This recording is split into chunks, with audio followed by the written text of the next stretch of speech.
मसीह के मधुर नाम में एक बार फिर से आपका स्वागत है। और जैसा कि हम प्रभु यीशु मसीह के परमेश्वरत्व के गुण को, उनकी डिविनिटी को, उनकी देवीता के गुण को देख रहे हैं। और जो है लगातार हमने देखा कि प्रभु यीशु मसीह वही हैं जो सृष्टि के आरंभ में थे, जहां से हमारी बाइबल स्टार्ट हुई।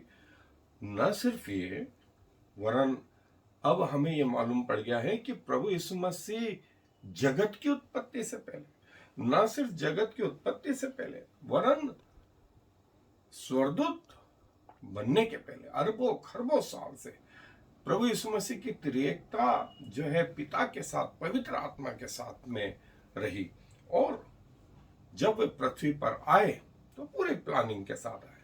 प्रभु यीशु मसीह जो है सिर्फ उत्पत्ति से उनके बारे में हम जान पा रहे हैं बाइबल के प्रथम पुस्तक से, लेकिन वास्तविकता तो यह है कि स्वर्गदूतों की उत्पत्ति से भी पहले प्रभु यीशु मसीह हैं। और जो है आज उसी दिव्यता का एक रूप हम यहां देखने जा रहे हैं, जिसका वर्णन यूहन्ना रचित सुसमाचार 6वां अध्याय 35वीं आयत में लिखा है। वहां लिखा है, यीशु ने उनसे कहा, जीवन की रोटी मैं हूं, जो मेरे पास आएगा वह कभी भूखा ना होगा, और जो मुझ पर विश्वास करेगा वह कभी प्यासा ना होगा। जो कोई मुझ पर विश्वास करेगा वह कभी भी प्यासा ना होगा, और जो मेरे पास आएगा वह कभी भूखा ना होगा, क्योंकि जीवन की रोटी और जीवन का जल मैं ही हूं। आज जो है हम थोड़ी देर तक जो है प्रभु यीशु मसीह के इस गुण को देखेंगे, जहां प्रभु यीशु मसीह ने कहा जीवन की रोटी मैं हूं। और प्रभु ने कहा मूसा ने जो तुम्हें रोटी दी वो स्वर्गीय रोटी थी, लेकिन उसको खाने के बावजूद भी लोगों में मृत्यु आई। और यहां वह रोटी है कि जिसको खाने के बाद मृत्यु का सवाल नहीं, जिसको पीने के बाद, जो जल में दूंगा उसको पीने के बाद जो है दूसरे जल की आवश्यकता नहीं। और प्रभु इस दिव्यता को बता रहे थे। मूसा ने जो रोटी दी स्वर्गीय रोटी थी, वो मूसा ने नहीं दी, परमेश्वर ने ऊपर से बरसाई और लोगों ने खाई, लेकिन उसके बावजूद मृत्यु आई। और प्रभु ने कहा जो रोटी मैं दे रहा हूं वो मेरी देह, जिसे हम आज भी प्रभु के मेज के सामने लेते हैं, जो हमारे शरीरों में जाकर के हमारे शरीर को प्रभु यीशु मसीह जैसा बनाने में लगी रहती है। आज थोड़ी देर तक हम इस के अध्ययन को देखें। जैसा हमने देखा कि प्रभु यीशु मसीह कह रहे हैं कि मैं जीवन की रोटी हूं, और जो मेरे पास आएगा वो कभी भूखा ना होगा, और जो कोई मुझ पर विश्वास करता है वह कभी प्यासा ना होगा। और जैसा हमने यहाँ देखा, और इसके बाद में जो है प्रभु जैसा यहाँ 32वीं आयत में भी लिखा है कि मूसा ने जो रोटी दी वो जो है मूसा ने नहीं, वास्तव में मेरे पिता ने दी जो स्वर्ग से उतरी। लेकिन उसके बावजूद सबसे महत्वपूर्ण चीज ये थी कि मूसा के समय में लोगों ने वो रोटी खाई जो स्वर्ग से मन्ना के रूप में उतरी, उसके बावजूद मृत्यु आई। और प्रभु बोलते हैं जो मेरे पास आए वह कभी भूखा ना होगा। और प्रभु जो है अपनी शिक्षाओं में ये बताते हैं, यूहन्ना रचित सुसमाचार के 6वां अध्याय 22 आयत से 59 आयत तक जो है कफरनहूम के जो है सभागृह में प्रभु यीशु मसीह ने ये शब्द कहे कि मैं जीवन की रोटी हूं। और जो है इसके बाद में प्रभु ने 5000 लोगों को खिलाया, सिर्फ 5 रोटी और 2 मछलियों से। फिर इसके बाद वो पानी पे चले। उन्होंने कहा था जो मुझ पर भरोसा करता है, विश्वास करता है, वो कभी प्यासा न होगा। इसके जस्ट बाद में प्रभु ने यह बताया कि पानी उनके कंट्रोल में है। वातावरण उनके कंट्रोल में, सृष्टि उनके कंट्रोल में। 5,000 को जो रोटी खिलाई, प्रभु ने ये बताया कि मैं जीवन की रोटी हूं और ये उसका प्रमाण है। फिर पानी पे चल के ये बताया कि मैं इसका प्रमाण हूं। और जो है प्रभु ने जो कहा कि मैं तुमसे सच सच कहता हूं कि मूसा ने वो रोटी जो स्वर्ग से उतरी थी, वो तुम्हें मूसा ने नहीं, मेरे पिता ने भेजी, मेरे पिता ने भेजी।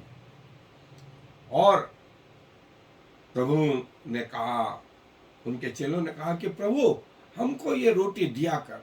प्रभु यीशु मसीह ने तब कहा, मैं जीवन की रोटी हूं, मैं जीवन की रोटी हूं। और इसके बाद जो है हम एक और चीज देखते हैं कि प्रभु ने जो है ये जो व्यवस्था है, अपना लहू और अपनी देह जो है कलीसिया के लिए दी।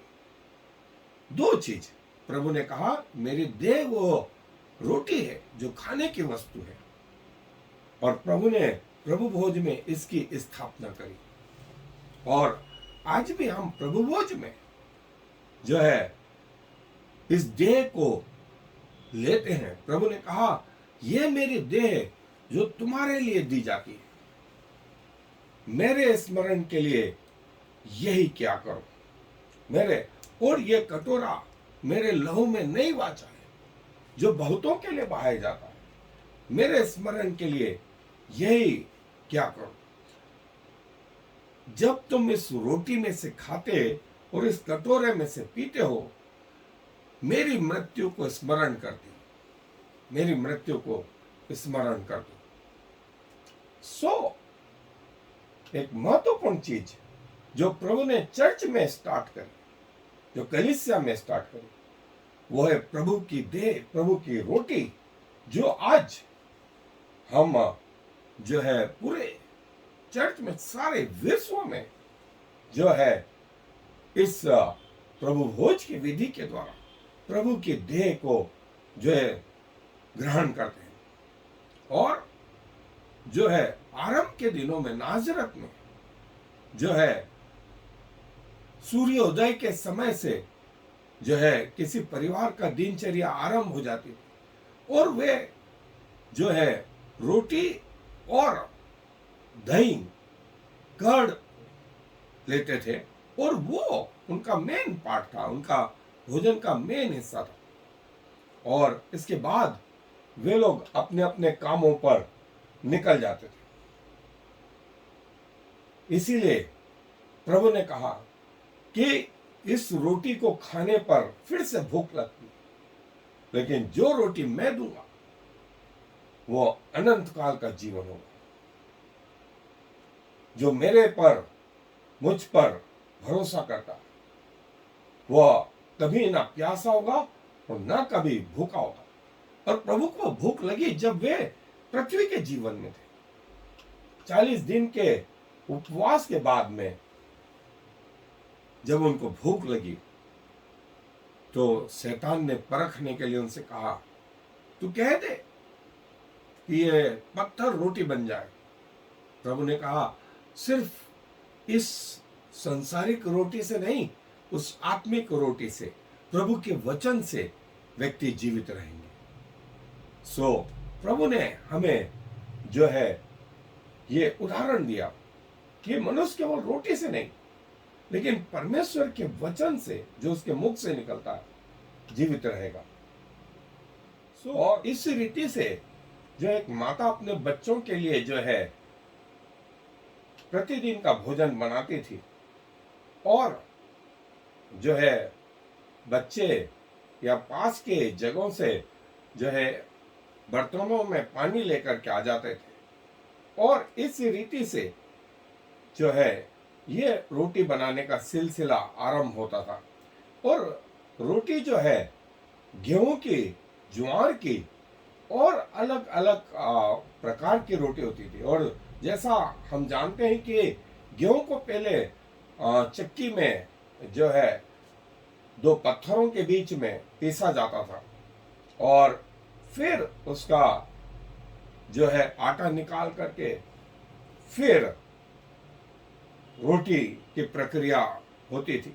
और प्रभु यीशु मसीह ने जो है कहा कि जो रोटी स्वर्ग से उतरी है वो मैं हूं, वो मैं हूं। और उस मन्ना को लोगों ने खाया और मर गए, लेकिन जो मुझे खाएगा वो कभी ना मरेगा। और प्रभु ने इस रीति से अपने बारे में यह शिक्षा दी और ये कहा कि मैं जीवन की रोटी हूं, मैं जीवन का जल हूं। और जो है प्रभु ने ये जो है प्रक्रिया जो है कलीसिया के लिए आरंभ भी कर दी। और न सिर्फ पुराने नियम में वरन नए नियम में भी जो है जब इजरायली लोग जो है मिस्र में थे, उनके पास रोटी बनाने के लिए भी समय ना मिला था। सो इसलिए वे ऐसे ही गूथा हुआ आटा लेकर के जो है चल पड़े थे। और ये बिना खमीर का आटा जो है आपको याद होगा कि फसह के पर्व के समय में उस रात में उन्होंने बनाया था और उसके बाद दूसरे दिन वे निकले थे। प्रभु यीशु मसीह ने जो है यही बात जो है कही कि मनुष्य केवल रोटी से नहीं लेकिन परमेश्वर के मुख से निकले हुए हर वचन से जिंदा रहेगा। और जैसे ही प्रभु ने कहा उसके बाद उन्होंने वो 5,000 लोगों को 5 रोटी से खिलाया। 5,000 लोग मामूली लोग नहीं होते, 2 मछलियां थी। 5,000 लोगों का भोजन हमें मालूम है कलीसिया में कैसा होता है। जो है 1,000 लोगों के लिए हम ऊंचे नीचे और महीनों की तैयारी हो जाती, लेकिन प्रभु ने उनको न सिर्फ वो 5 रोटी और 2 मछली वरन 12 कटोरे जो है बचे रहे। 12 कटोरे बचे रहे। और यहां एक प्रिंसिपल था, 2-2 करके उनको घास पर बिठाया और रोटी को धन्यवाद के लिए, जिसे हम ग्रेस बिफोर मील बोलते हैं, प्रभु ने वो धन्यवाद दिया और उसके बाद में वो रोटियों को तोड़ करके चेलों को देता गया और चेले लोगों को देते रहे। और प्रभु ने कहा कि मैं जगत की रोटी हूं। और न सिर्फ ये परंतु स्वर्गीय पिता के राज्य में भी मैं इसे तब तक नहीं खाऊंगा जब तक तुम लोग नहीं आ जाओ।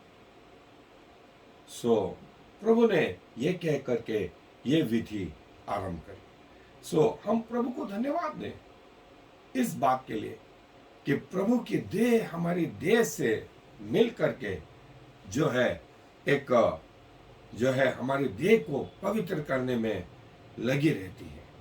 और जैसा मैंने कहा भी है कि यदि किडनी ट्रांसप्लांट किसी व्यक्ति को करना है तो जो देने वाला डोनर है उसकी किडनी ट्रेस करी जाती है, उसका ब्लड टेस्ट किया जाता है, टिश्यू टैपिंग की जाती है और बहुत सारी चीजें होती हैं कि ये मैच करेगी कि नहीं करेगी। और जब मैच करती है तभी लगाई जाती है और कभी नहीं करी तो नहीं लगाई जाती।